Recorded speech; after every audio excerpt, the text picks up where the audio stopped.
Salut à tous, c'est Axel de testmobile.fr. On est au CES à Las Vegas et j'ai dans la main le Lenovo Vibe Z qui est le tout dernier terminal de smartphone, parce que Lenovo fait pas mal de trucs annoncés par Lenovo. Alors c'est un appareil avec un grand écran 5.5 pouces Full HD, donc 1920 par 1080.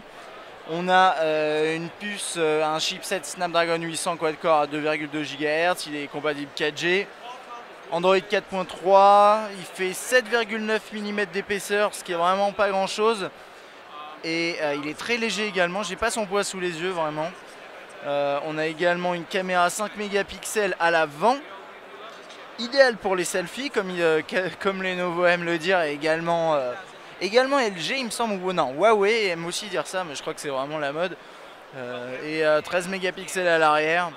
Donc on va le regarder très rapidement, c'est un appareil en plastique, hein. Malgré son visuel qui fait aluminium, c'est du plastique. Même ici, c'est peut-être un peu décevant, mais au final ça lui permet d'être très léger. Et c'est vrai que c'est un appareil qui est plutôt réussi, hein, faut bien reconnaître. Alors, on va essayer de regarder tout ça. En haut, on a un bouton on-off, verrouiller, déverrouiller.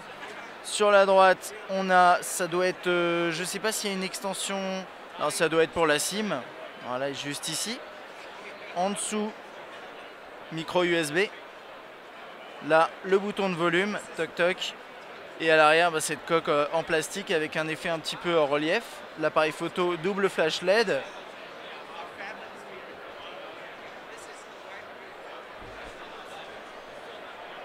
Alors, qu'est-ce qu'on a à l'intérieur? Alors, il y a... Je faisais allusion à Huawei, et c'est vrai que Lenovo utilise un petit peu la même logique par rapport à ces terminaux, dans le sens où on ne va pas avoir d'application, de menu d'application. Tout se passe dans le launcher, dans ce launcher de home screen, donc avec la possibilité d'accéder à toutes ces icônes rapidement de cette façon-là. Et je vais me promener rapidement dans 2-3 fonctionnalités de base. C'est vrai que moi je manipule assez rarement les terminaux Lenovo, donc c'est vrai qu'en plus on n'en a jamais testé. Donc je découvre aussi un petit peu, mais c'est vrai que l'interface est très réussie, hein. Faut bien reconnaître que moi j'aime bien, c'est comme Huawei, ils font du bon boulot au niveau des interfaces. Là on a un clavier de base Android. Voilà. Toc, on va quitter ça. On va pas pouvoir aller sur le web, hein, parce qu'il n'y a pas vraiment de réseau, comme souvent pendant ces salons. L'application dédiée pour la photo, et vous pouvez faire des selfies avec un angle un peu panoramique, et c'est pour ça que ça me fait aussi penser à ce que propose Huawei. Voilà, c'est à peu près tout. Il y a quelques petites applications ici. VibeZ Demo, non pas non, ça c'est une démo, ouais. Sinon, qu'est-ce qu'il y a d'autre? Non, mais c'est à peu près tout.